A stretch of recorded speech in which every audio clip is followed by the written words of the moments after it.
Hey guys, we'll get to the gambling stuff here in just a moment. I've got a couple of complimentary plays for you on the night card between the Nationals and the Padres, on the early afternoon slate between the Astros and the Mariners. But let's talk a little boxing here.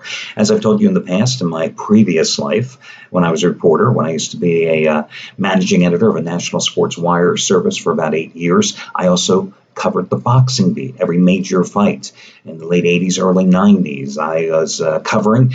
And listen, I happened to watch the digital download of the new documentary, I Am Duran. If you are a boxing enthusiast, if you are a Roberto Duran fan, I would highly recommend it. Some great highlights of his career, some great commentary by guys that he fought, like Sugar Ray Leonard, from great boxers of that era, like Mike Tyson as well, and some great boxing commentators as well.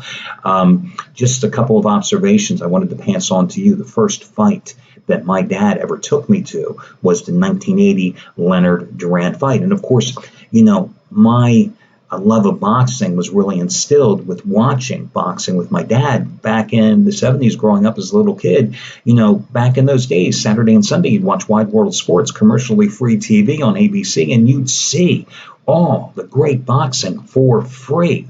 And you'd see all the smaller divisions, the lightweights, the middleweights, the welterweights.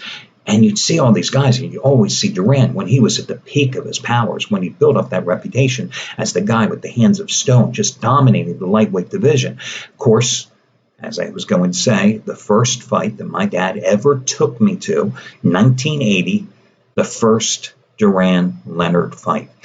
And all these years later, I can tell you, my biggest takeaway from that fight is you went into that fight and you were either in the Leonard camp or you were in the Duran camp, and we were in the former. We were big Sugar Ray Leonard fans, right? But about the fifth or sixth round of that fight, the most amazing thing was I'm sitting there and I'm watching, 15, 18,000 others among us. And suddenly you were just a boxing fan. You were no longer in that camp or this camp because the action was so riveting. You just became a fan of what was going on inside of the ring.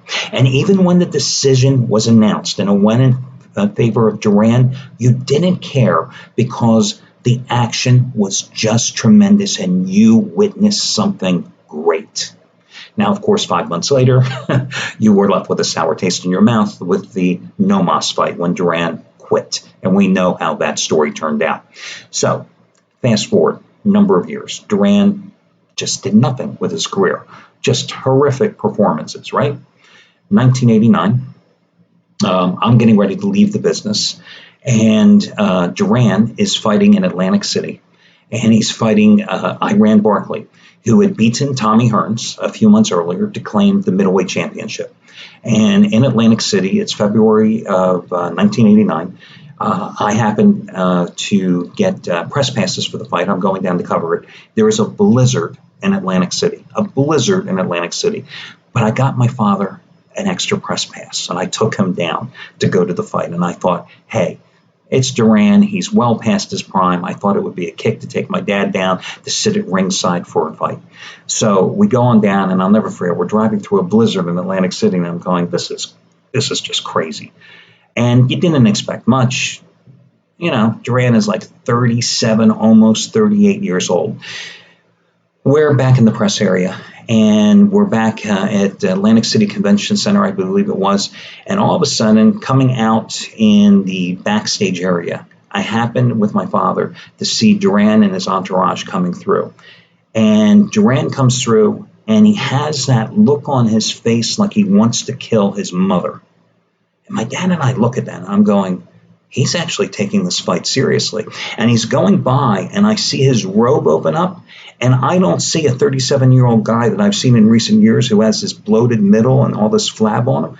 I see a guy who's relatively trim and fit. And I say to my dad, it's like, you saw his face and you saw his body. It's like, oh my God, he's actually going to show up and fight tonight. It was one of the best fights I had seen in years. It was nonstop action. And Duran pulled off the upset. One of the best middleweight fights I had seen, period. And I had seen a hell of a lot of fights. And, of course, we are right ringside. And my dad is just, he's just enthralled with it. I mean, Michael Buffer, the ring announcer, is like right next to us. We are right there at the ring. just a great night in Atlantic City, other than the blizzard. But hey, it's just, boxing. There is no better sport, even though it's been ruined over the last 15 years. Just a little comment about the Anthony Joshua, Andy Ruiz fight. Did you see the story that Ruiz wants $50 million, which, hey, it's posturing. I mean, you got to start somewhere if they want you to come over to the UK to fight the rematch. Anthony Joshua, sometime before that rematch, somebody has to teach that man, if you're going to have a glass chin and you're going to fight a guy who's going to be charging you, you've got to have a jab. How that man doesn't have a jab is beyond me, because nothing is going to change between when you just got knocked down 4 times and lost, between then and the rematch. If you don't have a jab, Ruiz is not going to change his style. I mean, I clock in at like 228, and that guy's 268, and he's like a bowling ball coming at you, charging nonstop down the lane.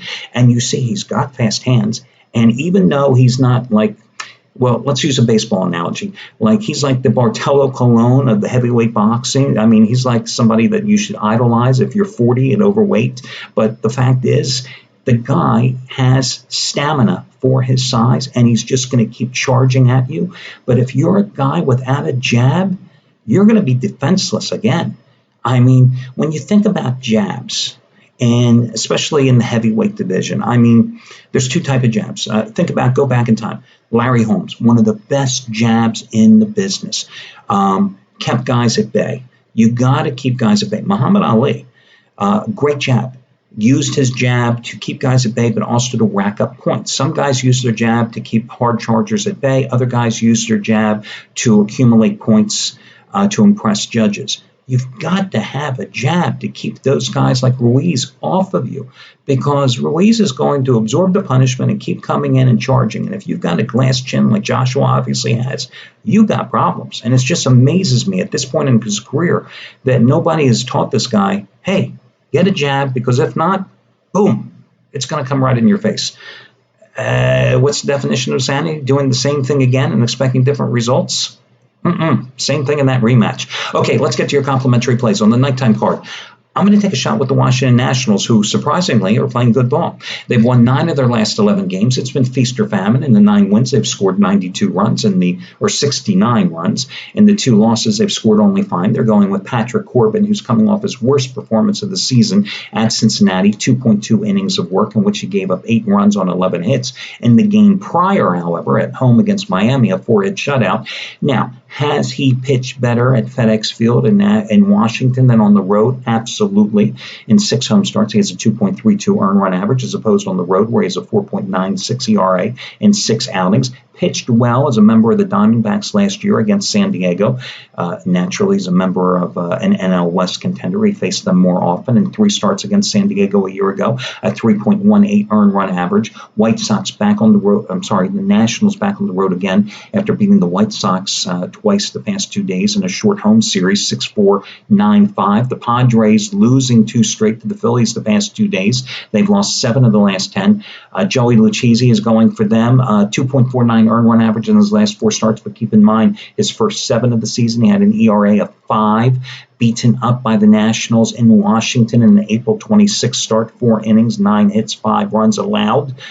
Has pitched well at Petco Park like everybody else does. It is a pitcher's park, but I just like the way the Nationals are hitting right now, and I'm going to go with them. On the early afternoon card, I will invest on the Astros, like I always do with Justin Verlander pitching, on the run line, minus $1.20 at Seattle. The Astros have won 6 of his 8 road starts. They're 10-3 in his starts this season. He is personally 6-1 in 8 road starts this season with a 2.45 earned run average, with 27 hits allowed and 63 strikeouts in 53 1/3 innings. He's always pitched well against Seattle with a 3.24 earned run average in 26 career starts. The Astros did lose yesterday 14-1, but they had won their previous 5 games, and I'm going to go with the Astros to rebound. Of the 2 plays, I do like the Astros a little more than the play on Washington. So those are your 2 complimentary selections, the Astros on the run line and Washington. Good luck, everybody, and I'll talk to you again tomorrow when we do this one more time.